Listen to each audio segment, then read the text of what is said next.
Jemaat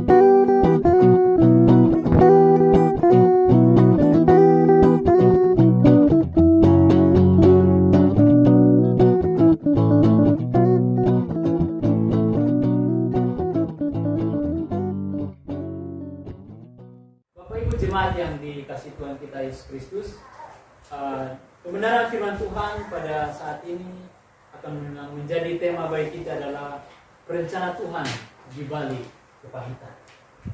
Rencana Tuhan di balik kepahitan. Karena kita akan melihat konteks firman Tuhan yang kita akan pelajari dari Ruth dan Naomi itu sendiri.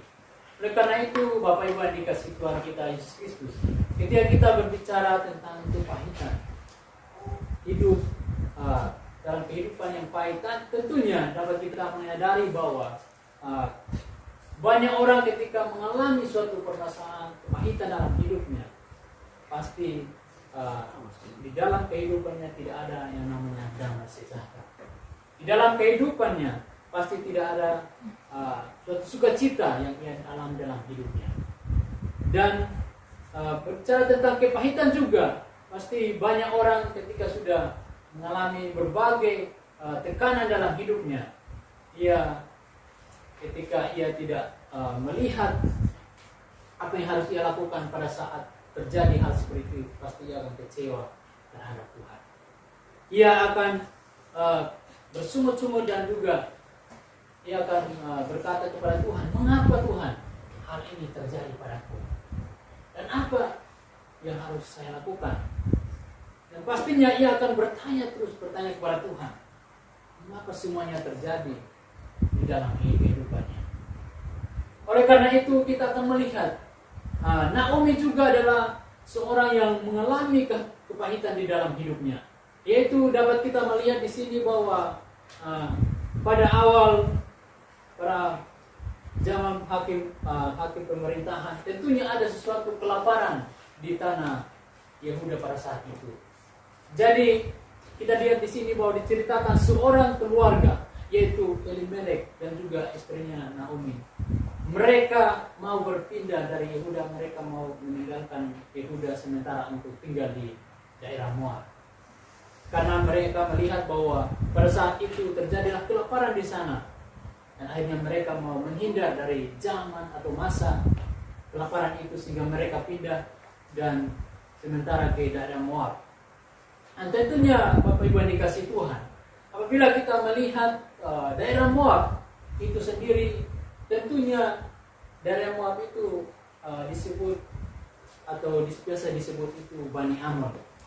Bani Ammon itu adalah daerah yang tentunya bangsa Yehuda itu saat itu mereka ketika mereka berbicara mengenai Bani Ammon itu sendiri, mereka selalu menganggap bahwa tentunya Bani Ammon itu mereka menganggap mereka adalah orang-orang yang kejam, orang-orang kafir dan orang-orang yang menyembah berhala pada saat itu.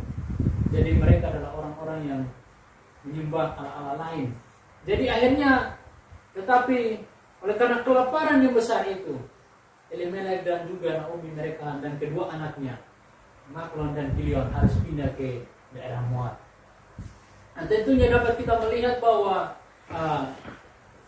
daerah Moab atau Bani Ammon itu sendiri juga sudah mendapat kutukan dari Allah, yaitu di dalam Amos yang pertama ayat yang ke-13. Di sana dikatakan bahwa Tuhan mengutuk 2 atau 3 hukuman kepada mereka dan tidak akan mengangkat atau tidak akan mengambil kembali kutukan yang sudah mereka Allah berikan kepada bangsa atau Bani Ammon itu sendiri. Karena kita tahu bahwa tentunya mereka adalah orang-orang yang kejam, penyembah berhala. Dan Bapak Ibu yang dikasih Tuhan, di tempat itulah keluarga Elimelek dan juga Naomi mereka tinggal dan menetap di sana. Tetapi dapat kita melihat juga bahwa pada saat itu mereka ketika mengalami kelaparan, mereka menghindar untuk biar hidup lebih baik di daerah Moab. Tetapi apa yang terjadi ketika ditetui di dalam ayat yang ketiga, di sana dikatakan bahwa kemudian matilah Elimelek suaminya Naomi. Tentunya ketika mereka pindah di sana, banyak hal kepahitan yang terjadi dalam kehidupan Naomi. Ia malah bukan menghindar dari masalah, tetapi menambah masalah. Jadi akhirnya terjadilah kemudian matilah Elimelek, dan juga akhirnya diikuti juga kedua anaknya itu Mahlon dan Kilion, dan juga ikut meninggal di sana. Dan tentunya kita dapat melihat di sini bahwa sebelum menantunya kedua anaknya Mahlon dan Kilion meninggal, mereka mengambil perempuan dari daerah Moab, yaitu Rut dan Naomi, Rut dan Orpa. Jadi akhirnya mereka menjadikan istri. Namun 10 tahun mereka tinggal di sana, tetapi setelah itu kedua anaknya laki-laki ini ikut mereka juga meninggal. Tentunya disinilah hal yang dialami oleh Naomi itu sendiri. Ia kehilangan suaminya, ia kehilangan kedua anak-anak laki-lakinya sebagai tulang punggung keluarga, dan juga tentunya dapat kita melihat bahwa akhirnya Naomi dan juga kedua menantunya harus mereka berusaha keras untuk memenuhi kebutuhan hidup mereka. Mereka harus berusaha keras karena mereka ditinggalkan, jadi mereka menjadi akhirnya mereka hidup menjadi janda. Kedua anak menantunya juga menjadi janda, yaitu Orpa dan Rut. Dan akhirnya ia bersama kedua menantunya menjadi janda. Akibatnya tidak ada yang menjamin keberlangsungan hidup mereka. Dan hal ini membuat Naomi mengalami penderitaan dan kepahitan yang sangat luar biasa. Dan hal itu kita dapat melihat bahwa ia juga sangat terpukul oleh karena orang-orang terkasihnya. Tuhan telah mengambil mereka, dan juga bahkan Naomi sangat kecewa dengan Tuhan. Itu terjadi ketika ia pulang kembali ke daerah Bethlehem, Yehuda itu sendiri. Dan pada saat itu ia sampai di sana, apa yang terjadi? Kekecewaannya muncul ketika orang-orang melihatnya dan memanggilnya, Naomi kah itu? Dia itu Naomi. Mereka menganggap bahwa itu kan Naomi. Tentunya mereka selama ini mereka kenal Naomi itu bukan seperti itu. Tetapi ketika ia pergi ke daerah Moab dan kembali, tentunya orang-orang di situ, orang-orang sebangsanya, sepertinya tidak mengenalnya lagi karena perubahan dalam diri Naomi itu sendiri. Jadi akhirnya Naomi apa yang dia katakan? Ia sangat kecewa dengan Tuhan sehingga ia berkata bahwa jangan panggil aku Naomi, tetapi panggil aku Mara. Kita tahu bahwa kata atau nama Naomi itu artinya cantik, manis. Tetapi kata Mara atau nama Mara itu artinya pahit. Karena kondisi yang dialami oleh Naomi pada saat itu, ia habis-habisan, ia begitu mengalami kekecewaan yang luar biasa. Sehingga akhirnya ia kecewa dengan Tuhan dan ia berkata kepada orang-orang itu, jangan panggil aku Naomi, melainkan panggil aku Mara. Karena apabila kita melihat di ayat yang ke-20 sampai 21 di sana dikatakan bahwa tetapi ia berkata kepada mereka, jangan sebutkan aku Naomi, sebutkanlah aku Mara, sebab yang Maha Kuasa telah melakukan banyak yang pahit kepadaku. Tentunya inilah ungkapan hati daripada Naomi itu sendiri, mengalami suatu hal-hal yang sangat membuat dirinya akhirnya ia tidak melihat akan kenyataan Tuhan. Ia tidak melihat apa yang terjadi sehingga ia mau belajar dari masalah-masalah yang ia hadapi saat itu. Masalah demi masalah akhirnya telah menghalangi mata iman dari Naomi untuk melihat rencana Tuhan. Itulah yang terjadi ketika kita melihat, sehingga dia tidak melihat bahwa rencana Tuhan adalah Rut yang setia mengikuti Naomi dan telah berkomitmen untuk menyembah Allahnya Naomi dan tinggal bersama-sama bahkan sampai maut memisahkan. Ia ikut setia dan terus menemani Naomi. Dan lebih jauh lagi bahwa kita dapat melihat bahwa rencana Allah yang besar lewat kepada umatnya itu melalui garis keturunan Rut. Karena kita dapat melihat bahwa ketika setelah itu mereka kembali ke Bethlehem, Yehuda, Rut bertemu dengan Boaz. Dan di sana mereka akhirnya Boaz mengambil Rut menjadi istrinya. Dan kita lihat di dalam ayat pasal 4 ayat ke-18 hingga 22. Tentunya di sana ada silsilah Daud. Kita dapat melihat bahwa disitulah garis keturunan Sang Mesias dijanjikan itu yang menyelamatkan kita sebagai umat Tuhan. Jadi dapat kita melihat bahwa tentunya ada rencana Tuhan di dalam menyertai Rut dari masa kelaparan pada saat itu mereka pindah ke Moab dan akhirnya kembali lagi kepada Yehuda atau Bethlehem itu sendiri. Jadi ada rencana yang Tuhan mau singkapkan lewat penderitaan yang dialami oleh Rut Naomi itu sendiri. Oleh karena itu Bapak Ibu yang dikasihi Tuhan kita Yesus Kristus, kisah hidup Naomi tentunya mengingatkan kita sebagai orang-orang percaya bahwa Tuhan tidak pernah merancang hal yang buruk di dalam kehidupan kita. Tuhan tidak pernah merencanakan sesuatu yang tidak baik. Permasalahan, pergumulan apapun, tentunya jangan sampai membutakan mata rohani kita untuk melihat rancangan baik Tuhan. Percayalah bahwa Tuhan bisa bekerja menggenapi setiap rancangannya di dalam kehidupan kita dengan cara yang ajaib. Bahkan termasuk melalui kepahitan hidup kita ini. Bahkan hidup kita mungkin tidak enak pun yang kita jalani, tentunya ada rancangan baik yang Tuhan ingin kerjakan dalam kehidupan kita. Oleh karena itu, ingatlah bahwa ketika ada pergumulan datang dalam hidup kita, ada masalah yang kita hadapi saat ini, mungkin marilah kita ingat kebaikan Tuhan, penyertaan Tuhan di dalam kehidupan kita. Bahkan senantiasa kita juga terus bersyukur karena permintaannya dalam hari-hari yang kita lewati. Oleh karena itu Bapak Ibu jemaat yang dikasihi Tuhan, ada hal penting yang harus kita renungkan di dalam kehidupan kita supaya masalah demi masalah yang kita alami bahkan itu tidak menghalangi kita atau tidak membutakan mata rohani kita untuk melihat rencana yang baik di balik kesulitan yang terjadi. Yaitu dapat kita melihat di dalam Roma 8 ayat 28. Roma 8 ayat 28 di sana kita bisa membuka dan saya akan membacakan untuk kita semua. Yang berkata bahwa kita tahu sekarang bahwa Allah turut bekerja dalam segala sesuatu untuk mendatangkan kebaikan bagi mereka yang mengasihi Dia, yaitu bagi mereka yang terpanggil sesuai dengan rencana Allah.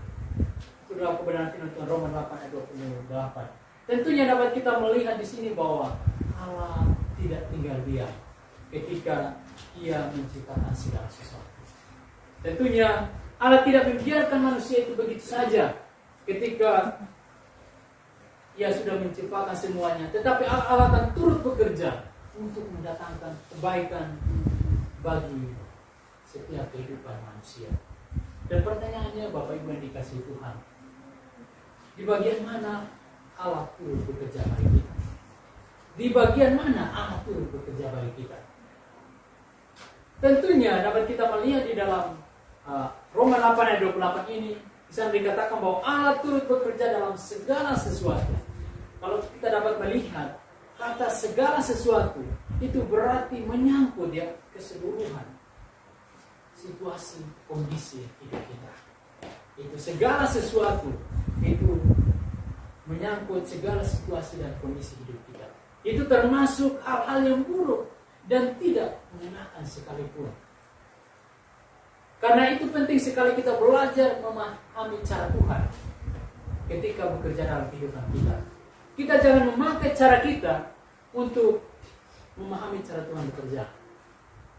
Karena di situ kita akan maunya cepat, maunya ayo jawab apapun doa kita, jawab sudah permohonan kita. Akhirnya kita memaksa kehendak kita apabila kita mau mengikuti cara kita untuk bekerja. Tetapi di sini kita dapat melihat bahwa kita harus belajar memahami cara Tuhan bekerja. Karena ia tidak pernah menjanjikan bahwa hidup orang percaya itu bebas dari masalah. Tuhan tidak pernah menjanjikan bahwa kehidupan orang percaya itu akan bebas dari hambatan, bebas dari pergumulan apapun. Tetapi ingat, jemaat yang dikasihi Tuhan, bahwa tanpa melewati ombak dan gelombang yang tinggi, tidak akan pernah dihasilkan seorang nakoda yang handal. Tentunya itu adalah proses, ada usaha dan kerja keras yang dialami, yang dijalani oleh seorang nakoda itu. Dan apabila dapat kita melihat di sini, justru di balik masalah pergumulan yang kita alami, tentunya ada maksud baik Tuhan yang indah. Dan di situ juga kita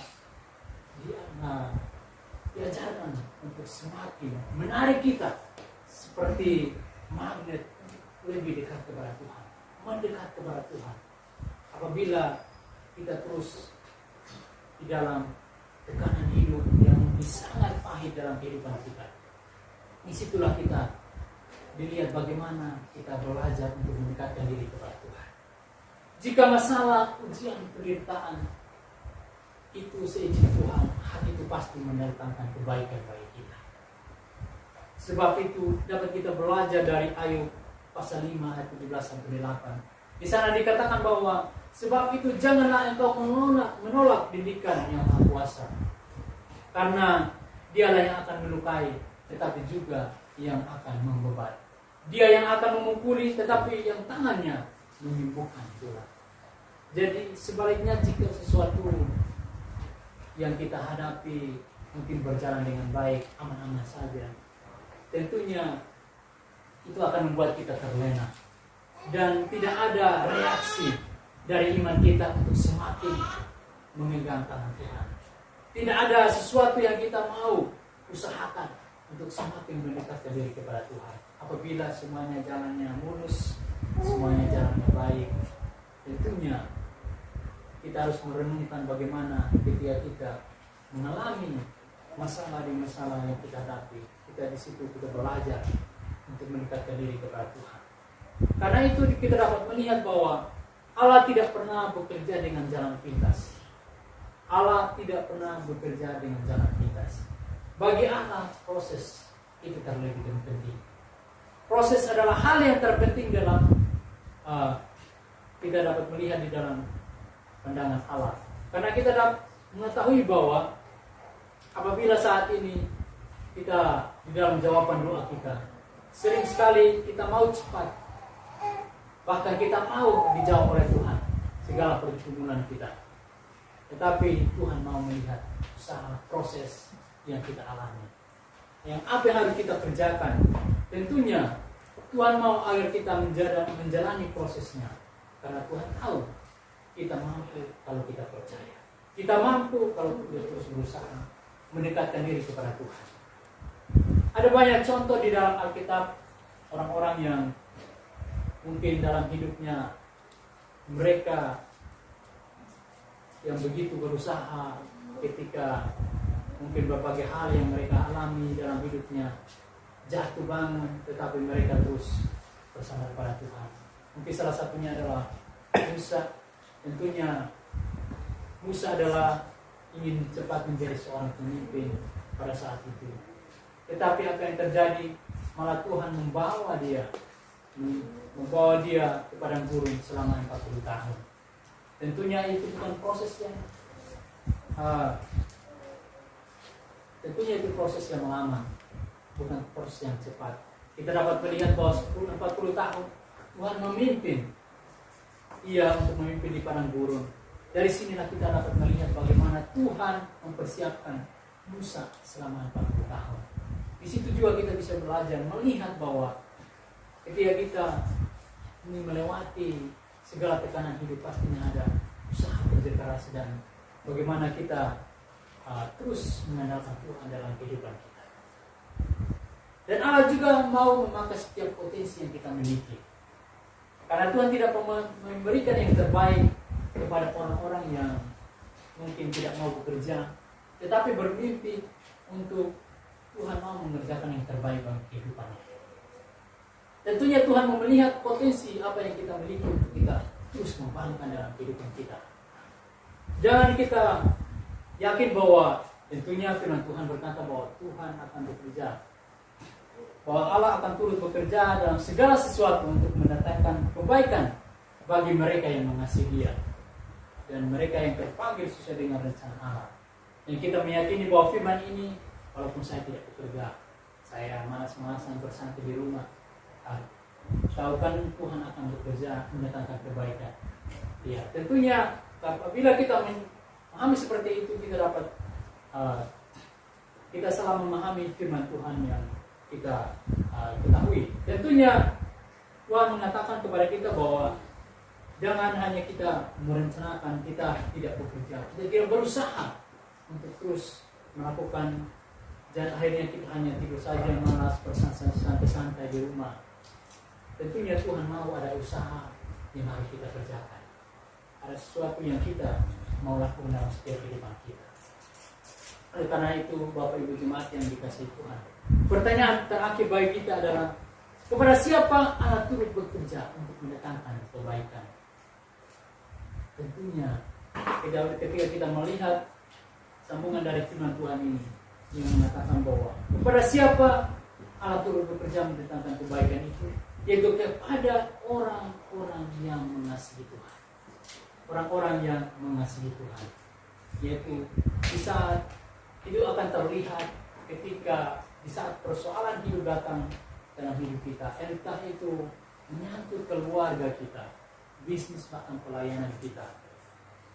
Disitulah kita dilihat hal pertama apa yang menjadi respon kita. Hal pertama apa yang menjadi tindakan kita kepada Tuhan. Apakah kita tetap mengasihi Tuhan? Ataukah seringkali kita marah, kita diam, bahkan putus asa dan kecewa dengan Tuhan ketika ada sesuatu yang kita alami, mungkin sangat membuat kita akhirnya sampai putus asa dalam kehidupan ini, bahkan pergumulan ataupun keadaan ekonomi kita. Tentunya disitulah ada respon apa yang harus kita berikan kepada Tuhan. Apakah kita akan tetap mengasihi Tuhan, ataukah kita akan seperti Naomi yang berkata kepada orang-orang sebangsanya bahwa jangan panggil aku Naomi, karena Tuhan sudah membuat sesuatu yang pahit terhadap aku. Panggil aku marah. Tentunya itu adalah ungkapan kekecewaannya terhadap Tuhan. Itulah apakah kita akan seperti Naomi. Tetapi marilah kita tetap melihat bahwa ketika kita tetap mengandalkan Tuhan, tetap mengasihi Tuhan, walaupun berbagai hal yang kita alami hari ini, disitulah kita akan dilihat bagaimana kita tetap setia dan percaya bahwa Tuhan tidak pernah meninggalkan kita di saat semuanya diizinkan terjadi dalam hidup kita. Itulah yang perlu kita pahami. Dan bagian yang kedua adalah kepada siapa Allah turut bekerja untuk mendatangkan kebaikan itu, yaitu kepada orang-orang yang terpanggil sesuai dengan rencana. Orang-orang yang terpanggil sesuai dengan rencana Allah, yaitu orang yang hidup dalam rencana Tuhan adalah orang yang tidak pernah goyah imannya. Orang-orang yang sekalipun semuanya hancur, sekalipun jatuh bangun dalam segala bisnis, pelayanan, bahkan kita melihat bahwa tidak ada perubahan dalam pelayanan yang kita kerjakan, bahkan kita melihat bahwa apa yang harus kita lakukan lagi untuk bisa melewati semuanya, untuk bisa keluar dari masalah hidup ini. Tentunya di situ kita dilihat bagaimana iman kita tetap percaya pada Tuhan, tidak goyah oleh karena badai yang datang silih berganti. Kalaupun badai yang besar kita lewati, kenapa badai yang kecil kita harus terjatuh? Tentunya. Tetapi kalau berbicara tentang badai, angin yang begitu keras, apabila kita ibaratkan seperti monyet, tentunya angin yang keras tidak menjatuhkannya, tetapi angin sepoi-sepoi yang bisa menjatuhkan monyet. Jadi jangan kita seperti itu. Marilah kita tetap berpegang teguh pada janji Tuhan supaya kita tetap mengandalkan Tuhan, bahwa kita tetap percaya walaupun badai terus mengguncang hidup kita sampai saat ini. Karena kita tahu bahwa karena kita yakin bahwa Dia akan tetap mendatangkan kebaikan bagi setiap kita yang terus berharap dan terus bersandar kepada Tuhan Yesus Kristus. Karena itulah janji Tuhan bahwa kita yakinlah bahwa Allah akan turut bekerja mendatangkan kebaikan bagi setiap orang yang percaya kepada-Nya. Kiranya dari kisah Naomi ini kita belajar untuk bagaimana melihat rencana Tuhan di balik kepahitan hidup yang kita alami. Bahwa ada sesuatu yang Tuhan ingin singkapkan lewat kehidupan kepahitan hidup yang kita alami. Jadi jangan kita mengambil kesimpulan bahwa Tuhan tidak mengasihi kita lagi, Tuhan tidak memperhatikan kita lagi, ataupun Tuhan meninggalkan kita. Jangan sekali-kali kita berkata demikian, karena kita ketahui bahwa Allah turut bekerja dalam segala sesuatu untuk mendatangkan kebaikan bagi kita. Tuhan Yesus memberkati kita semua. Amin.